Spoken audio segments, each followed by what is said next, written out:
welcome to a new episode of the brand called You. Today I have a very, very fascinating entrepreneur, or rather a professional turned entrepreneur, and I have followed his journey for the last decade and a half. Rahul Singh. Rahul, welcome to the show. Thank you, Ashwin. Thank you so much. Thank you. Rahul is a textile engineer. He was executive director of Reebok. Then he became an entrepreneur and is currently the founder of the Beer Cafe, which is India's largest and most awarded chain. Rahul, tell us a little bit about your early professional career and some of your learnings and challenges. So, I'll just go into my family background first. We know our family for almost 400 years. Okay. That's where our tree actually we have. And before that, somebody burned the papers. We're from Rajasthan. My grandfather was an IS officer. My father was an IIT engineer.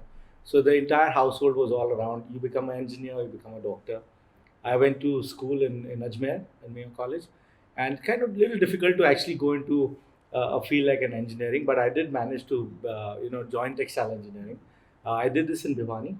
Post which I said I will run my life my way. Usually, when you come out of textile engineering, you go into spinning and weaving and the mills part. I actually went into garments, Okay. and that's how I started my line. So from a textile engineer to actually a garment technologist is what I became. I worked with Liz Claiborne, which is the world's largest at that time Very women's wear big brand, company. yeah. And then I followed into a company called Triberg. This is India's largest buying operations for a lot of brands out of US. Worked with them for 5 years. 99 joined Reebok. And I actually joined Reebok to run a brand called Rockport. Okay. It's a footwear brand, but in India they wanted a kind of a twist. They wanted footwear sales along with apparel sales, and Rockport didn't have clothing. So I actually conceived the entire line. And the line came out to the point that a lot of Asian countries start buying the line from India. That started my journey on creating Reebok India into a sourcing base. By then, Reebok had signed in the US with the major leagues like NBA, NHL, MLB. So, long story short, we became a largest sourcing base, a huge sourcing base. In fact, our sourcing from India was larger than India sales. This is till 2006. And then Adidas bought over Reebok worldwide. In that whole melee, the sourcing operations was not needed. Adidas has their own sourcing, and I was given a choice to actually move to Hong Kong. And at the age of 36, living in Gurgaon since 96, which means I've been, I'm almost now 23 years in Gurgaon. Everybody settled, parents have retired, moved with us. I didn't want to kind of, let's say, resettle myself or didn't want to go to another country at that stage. And that's when the entrepreneur bug bit me. So 15 years of professional and now almost 13 years of being an entrepreneur. Wonderful. So, when you became an entrepreneur, and I remember you and I speaking then, You were one of the first persons I met. and you had quite a journey. I mean, the first entrepreneurial venture that you launched was in golf. Yes. Do you want to talk about that? Yeah, Because I absolutely. know I visited a massive Oh, yes. showroom. Yes. So in that's, Ambience. yes, a failure that actually stays close to my heart. And a lot of learning from failure. Yeah, without that, you would not, Correct. I would just call it like it's the same coin. Success and failure have to be, it's two sides of the same coin. If Correct. it's not together, you won't feel it. So Greg Norman as a brand was owned by Reebok for the clothing, and in this whole acquisition between Adidas and Reebok, Greg bought the brand back, and because I had worked with that brand for a very long time, almost 7-8 years, I got the opportunity to take the license for India. So I got a good team. The team was an existing team. They joined me, and I started from there. So this is something that I knew about. It's something around clothing which I was already familiar with. So for me, it was actually a natural progress. But having done that, I started to actually aggregate more golf brands, and I started to sell in India because Greg Norman started selling in India. We then got many other brands to India, and I realized that why don't we create something which could be something like a goldsmith, like between all kinds of products. So the idea was retail, honestly.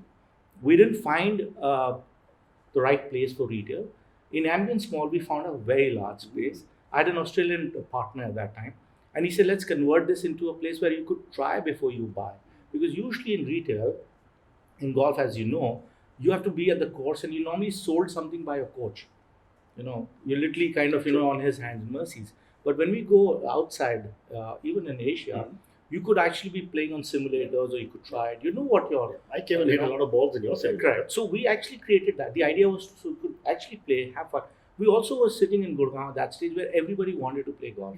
And yes, going on the course is expensive and kind of approachable. So that was the idea. But I think where we went wrong was we created a massive product because we had the large space. So it's like one of the learnings is if you have a large space, cut it down. It's not required to actually Don't fill it up. Don't fill it up. We filled it up with a bar. Yeah. We filled it up with a cigar bar. We filled it up with a restaurant. The good news with that is I came very close to F&B, which I would have never. And I started realizing that in the business of golf, a lot of times you would have actually no shows. Like whenever we do an event, I literally had to press on people to say, you know what, come and play. And at the last minute, somebody, and you know this, it happens. But in the business of food and beverage on the other side, which is the finer things like malts and cigars, we had actually gate crashing. So I realized that socializing is inescapable. I think people like alcohol and the sin stuff more than the golf part. And that's where actually it cracked it that I want to be in the business of alcohol or alcohol beverage to be more precise. And I think that's something which is like a social lubricant. Golf brings people together, but I think alcohol beverage keeps them together. And that's when beer happened. That's when beer happened, actually, yes. And it was again a punt from a point I don't know anything about beer, and I was never into beer as much. It is that somebody had actually was there learning golf or actually was going through that process, and he happened to be from the beer world, again and professional, wanted to be an entrepreneur, and he says, let's do something, in the beer world. And that's actually clear. So actually we formed a company together as an investor. I was an investor. I'm very good with operations and back end. He was the front end and the spokesperson in marketing. And within the year, we had the first beer cafe. That's how it began.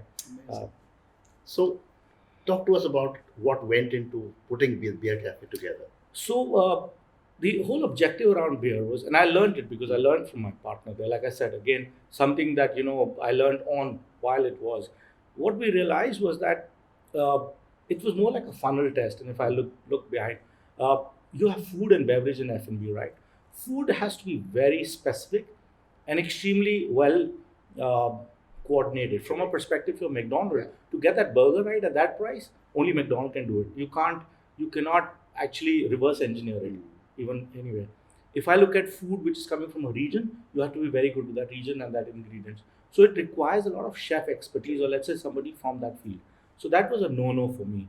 When it came to beverage, we had only hot and cold left. So again, on a funnel test, we realized the hot beverage is taken over by Starbucks. Had just launched.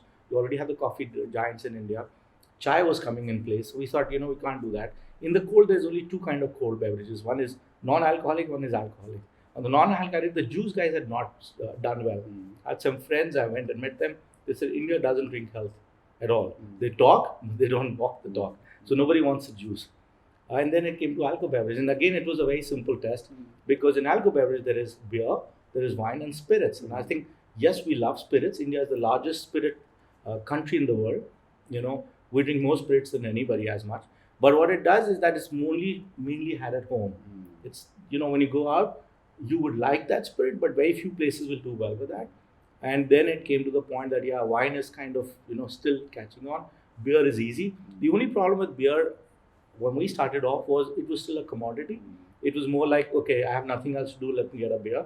But I think what we've done and I've achieved, I feel very happy about that. In these 6 years, we've been able to make beer cool.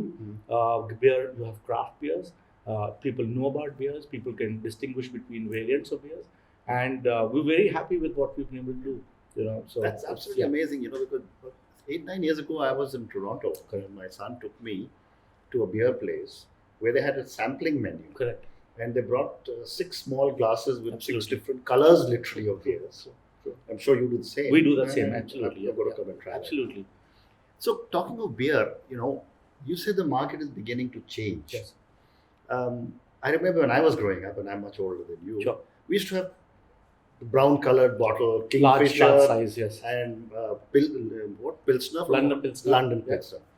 And these were the only 2 beers available. So today, is the younger generation of Indians really taking to beer as we have seen in the Western world? So if you look at, again, we mirror trends. Global trends are mirrored in any form, whether it's automobile, whether it's telecommunication, anything and everything.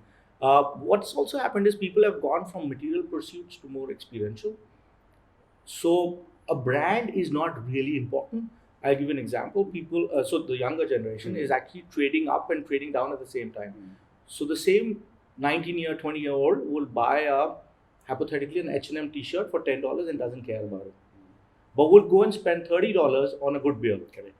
And this wasn't there, let's say, in our generation now. If I put myself, I'm about to be 50, so I can be in that generation of, my first beer You're was still one generation away, yes, but doesn't. kind of, yes.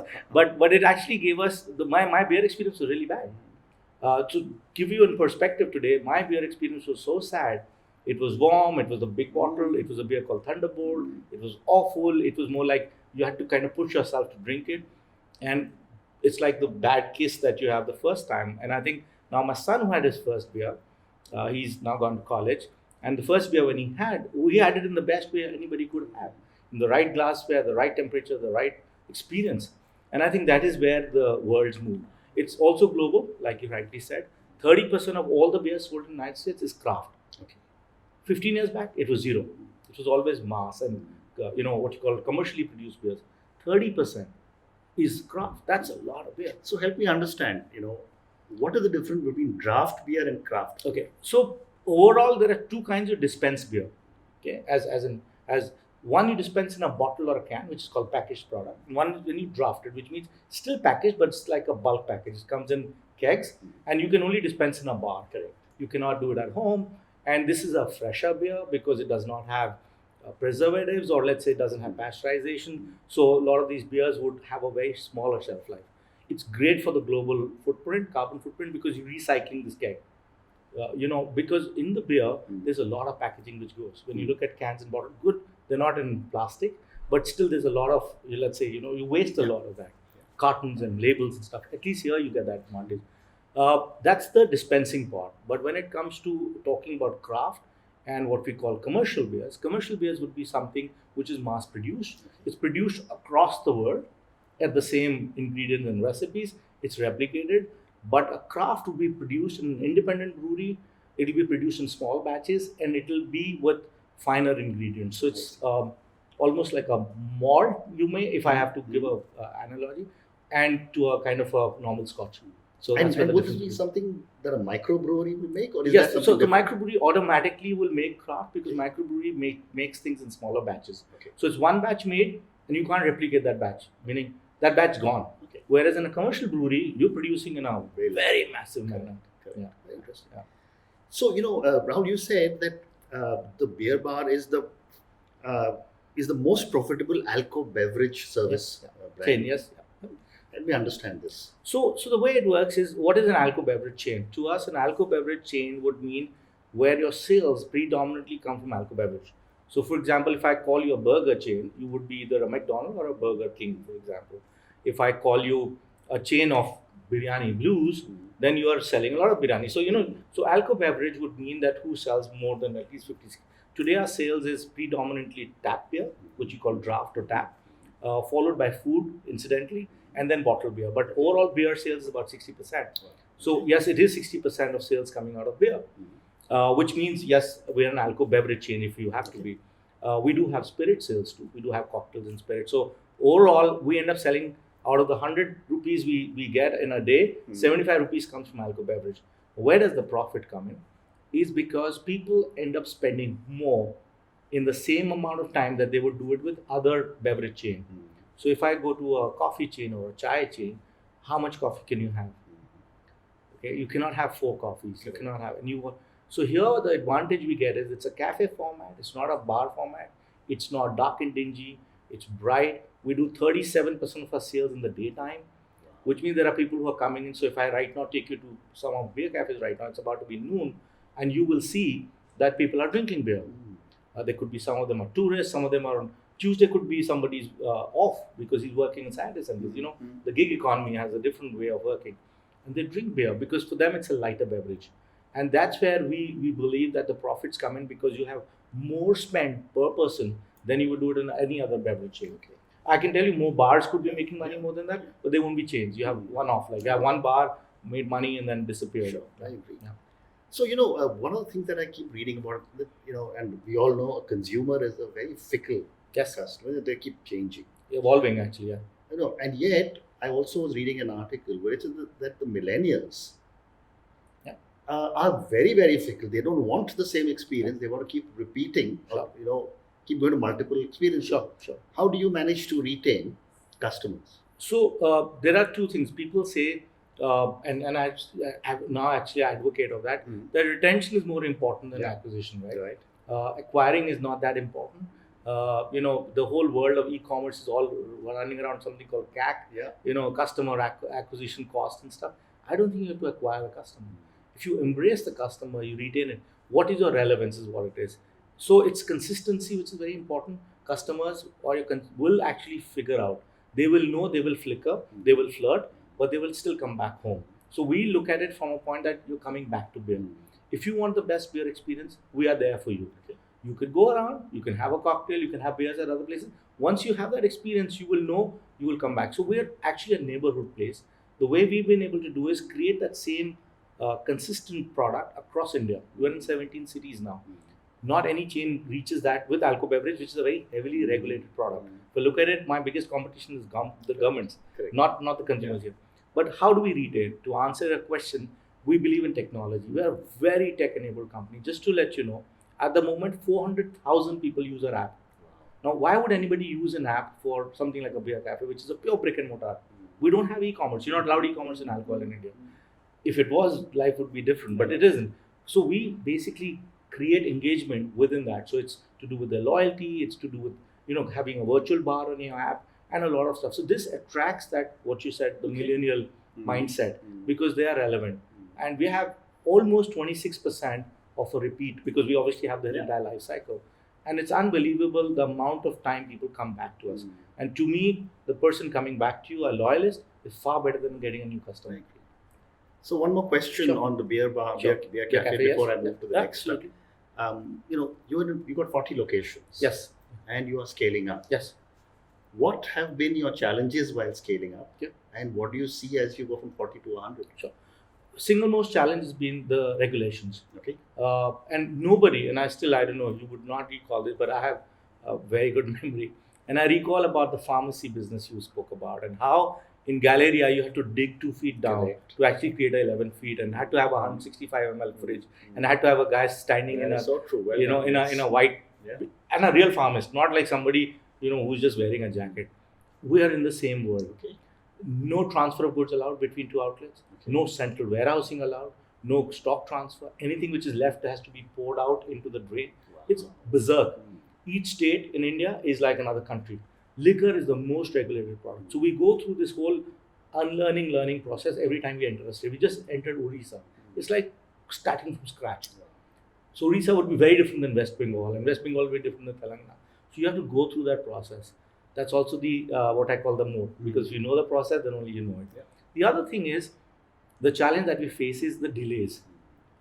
Elections happen in India with the biggest demo, not crazy, but I call it demo crazy country. And what it does is you have elections, panchayat, municipal, journal, assembly, all kinds of elections. So at any given time, you have 3 to 4 months in a year where you cannot get a license, because it's called the Achar Sanchita, or code of conduct. Right. Liquor licenses are put on hold. Right now, Haryana is going through that.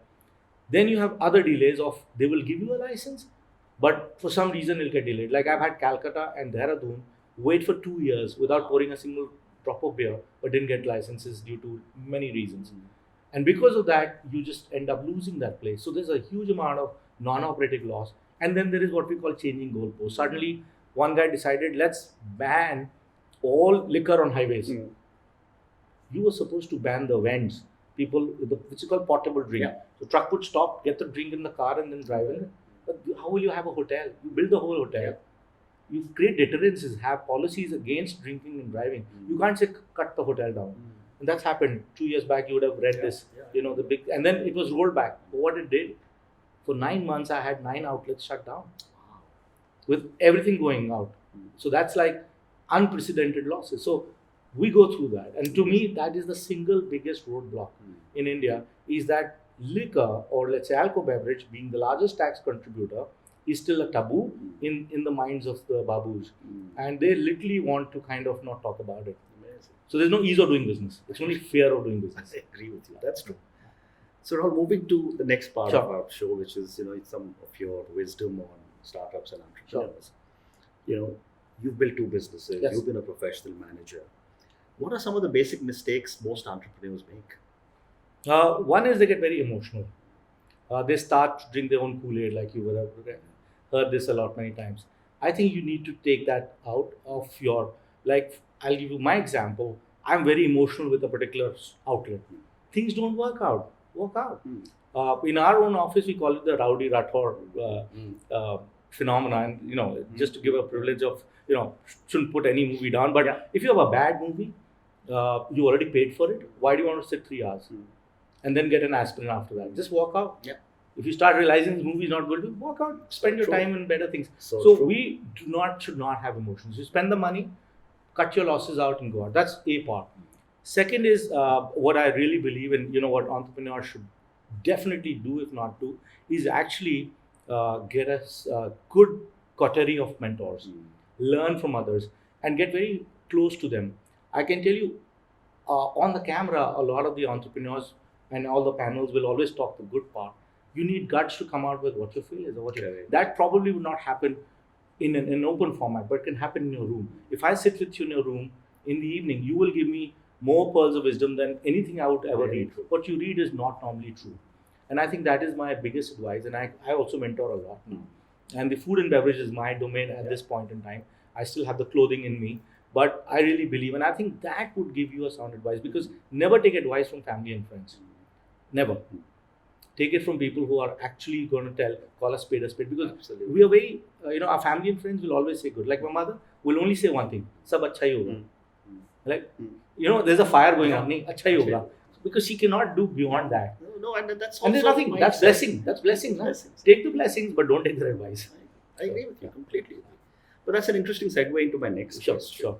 sure. We have experienced, so many startups in this country or around the world.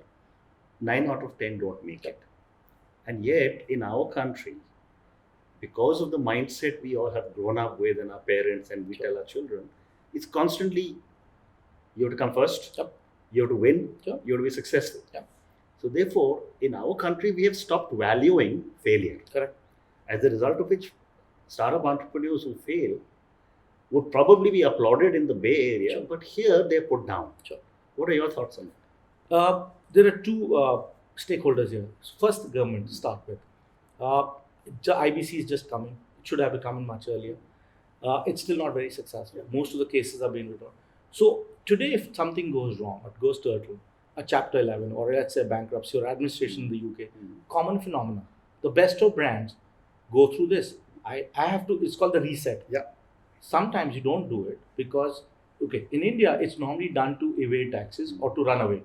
So the mentality is, if a startup fails and wants to go through it, he would be actually literally, I would say, lynched literally through various, either his staff will lynch him, or his creditors will lynch him, or the government. He'll be seen in that light, that this guy, how can you fail? Yeah.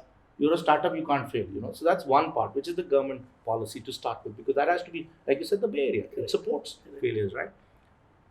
You can't close a company down in India. Try it. Impossible. I've tried it. You can't. I am not want to run this company. I want to close it down. No. The ghost will come out of 7 years, 8 years back, and you'll have to keep all the papers. The papers have died, but so all that. The other is the peer pressure coming in from families and friends. I think that will change. To me, the new generation is bringing what we call average is okay. I don't have to be the best. Correct. And that's happening because of vocations. In my time, I was only had two professions. My sister had to be a doctor and I had to be an engineer. Period. Today, nothing like that. Absolutely. Nothing like that. You could be in films, you could be making, serials, you could be doing anything. You could be writing books. And I think it's seen as what we call Exactly. a profession or a vocation you like to do. Absolutely. So you love what you do is what more important. I think it's changing. It's changing. Yeah. That's So wonderful. failures will become easy. Failures will become easy. And yet, I've often said that it is important for us to keep on communicating to startup entrepreneurs Correct. that if you fail, get up and start all over. Yeah, reset. It's a reset. We all do it in the computers also. Your phone sometimes fails. What do you do? Yeah, I Just agree. reset it. I That's agree. simple as that. I agree. So, Rahul, a few questions on Sure, you sure, personally. sure. What are the 3 adjectives that you would describe for your own strengths? Integrity, extremely important. Yeah. Come what may, my conscience, it doesn't allow anything. I will not do anything dishonest. And that flows in everybody in my household. We who believe that it's rather be small than try and be greedy and do something wrong. Correct. The second one is passion. To me, it comes naturally. Whatever I do, I will do it with my full intent, and I am very passionate about what I do. So whether it's collecting malls, or whether it's biking, or whether it's anything, I would do that with full zeal. And the third for me is, this is something, an adjective I shouldn't be giving myself, but it's the humility part. Okay. At the end of the day, that's very important. Yeah. You cannot be driving an arrogance around it. I think you should be able to share. And I believe that, so all this I put, these are adjectives, they are supposed to be quick, but just to tell you what your purpose of life should be. Everybody has a purpose of life. That's what your vision has to be. In my case, what I believe in Yeah. is that you find your blessing, whatever your blessing is, and then you share it. That's the purpose of life. If you can do that, Very well it's said. like what you're doing right now. Very well said. Very well said. Do you have any superstitions? None actually. My wife is superstitious. Most of our family members are. My dad was an astrologer, so he had everything. But he had a scientific way, being an IT engineer. He basically said it's like telling you it's going to rain. I'm not saying don't step out, but take an umbrella. Yeah. So I think that was the more scientific way. I have actually stopped in superstitions very long back. I believe in a force which is bigger than us, an almighty, but I have really no superstitions. Amazing. That's exactly like mine, like me. So, Rahul, a lot of people, we get watched by about 15, 20,000 people Very every nice. day. And somehow people just believe that successful individuals have not had failures. Yep. You have spoken about one Many failure. failures. Yeah. But tell me, what are some of your learnings from some of your failures? First and foremost is that sometimes, and this is not just for me, this is something that's going to happen. Correct. A lot of entrepreneurs, or let's say a lot of startups and ideas, magic creates them. Only maths can save them. So my first mantra is do your maths right. Your business has to sustain. If things are bad as it is today and your funding cycle stops, your business should not suffer. Now, having said that, I know there's a lot of businesses where the funding is related to investment, relatable to investment, and says without that we can't survive. I would say, at the end of the day, if you're in the business of commerce, or commerce is your line, I think you need to make profits. You cannot do without that. Absolutely. When is up to you and your cycle, but I think you need to be, because things will go turtle. The best of things will not be in your favor when tides change. Tides will change. They will change, right? And there'll be macro reasons. US will sneeze, we'll get the fever, and something will happen on the border, and we'll get. I think the world's reflected off a lot of other I things. agree. So that's my I first agree thing with is you. That's fantastic. Maths. Yeah, maths. I agree. Do you have any regrets? So like I said, when I attended the first entrepreneur summit, it was a Thai summit, and I was in the audience, and that's the time I was working, and I realized, what, I'm 35, 36. My dad worked in one cement company for 30 years, and before that 20 years. And I said, wow, he was happy in what he did, because for him that was happiness, and for him it was more, let's say, fulfilling, where children went to the best school and he played his sports, and that's what it is. I didn't want to do that. I don't want to, be in one field for a longer time. I wanted to kind of explore more risk as may. And I think the only way you can do this is not by actually doing a job, but creating a job. So for me, it was more like, I think I'm a privileged few, and if I can actually create jobs, to me that will be a bigger ticker than actually doing a job. And today we have 900 people, going up to 2,000 people, and obviously their families too. There is an immense joy when somebody comes with a mithai ka dabba and says, I'm getting married, or I just bought a motorcycle or something. That's a joy you can't I even agree. actually fathom. I agree. That wouldn't have happened with in a job. That's true. I would have said, "Hey, theek hai." Like now it's like it's extended family. So it's a huge amount of fulfillment. Fantastic. So my last question. Sure. To you, Rahul. So many young people want to start up Yep. and do new business. We are becoming Sure. like the startup capital of the world. Sure. What would your advice be to a young person who wants to start off? First, like I said, I've already mentioned it. Do your homework well. Do your maths well. Yes, it is risky, but then you putting time to it. Money is still replaceable. Time isn't. So you have to value your time as to how much time you're going to put. If you're going to put your time on it, then I think you need to do your homework. It's all about what we call, the planning, then execution. Once you've done that, got your mentors on, get the right people, and then comes, let's say, if your business requires investment, then my next advice is to find the right investment partners. Really important to do that, because a lot of entrepreneurs and a lot of startups and let's say lots of companies which have become, some of them have actually not failed, if you want to give that term, not because of the entrepreneur or the enterprise. It's actually failed because of partnership or because of the investment partner. You will see that the boardroom drama is actually true. Correct. So you have to be very careful with that. So I'm giving you this is the startup journey. Yeah. Like these are things I tell everybody to go into. But yes, no homework, you will be in trouble for sure. Wonderful. Rahul, thank you very much. Thank you so much. I think you've been absolutely incredible. Thank you so much. I hope to see 1,000 beer cafes. Inshallah, if everybody, people are ready to drink. The problem actually is we have a lot of issues. You know this. So I still remember, so I keep telling you, the hotel business, the pharmacy business, the alcohol, these are businesses which are so difficult to kind of use. Thank you very much. So much. Thank you.